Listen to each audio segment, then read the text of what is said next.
लावली होती म्या माळाला दसऱ्यामध्ये लावली होती. बर 1 महिन्यामध्ये 2 महिन्यामध्ये मी कांदे काढले, 2.5 महिन्यामध्ये कांदे काढलेत म्या. पण मला शेतकऱ्याला मला सरकार भाव देत नाही. अतिशय सुंदर प्रकारचा कांदा या ठिकाणी मी काही मोठा शेतकरी नाही, मी गरीब माणूस आहे, बारकुस आहे. बारकुसा शेतकरी आहेत, कांदे चांगल्या प्रकारे पिकवलेत. बारकुसा शेतकरी काही मोठा नाहीये. बर पण ते आम्हाला शेतकरी भाव देत नाही. आम्हाला शेजारा आमचे सरकार आम्हाला भाव देत नाही गरीबाला. महाराष्ट्र शासनाकडून सरकारकडून तुम्हाला भाव भेटत नाही असं तुमचं म्हणणं आहे. आमचं म्हणणं आहे की आम्हाला शेतकऱ्याला आमच्या भाव द्यावा, कांद्याला आमच्या. शेतमालाला योग्य भाव मिळावा. आम्हाला काही देण्यात कोणीच.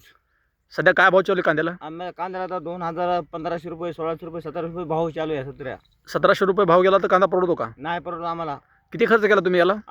मला ह्या 30 गुंठ्याला मी 40,000 रुपये खर्च 30,000 रुपये खर्च केला आहे 30 गुंठ्याला. आणि आता किती उत्पन्न निघालं अशी अपेक्षा आहे? आता सध्या काढलाय माल मी. अजून दुसरा निघणार आहे 4 दिवसाला अजून.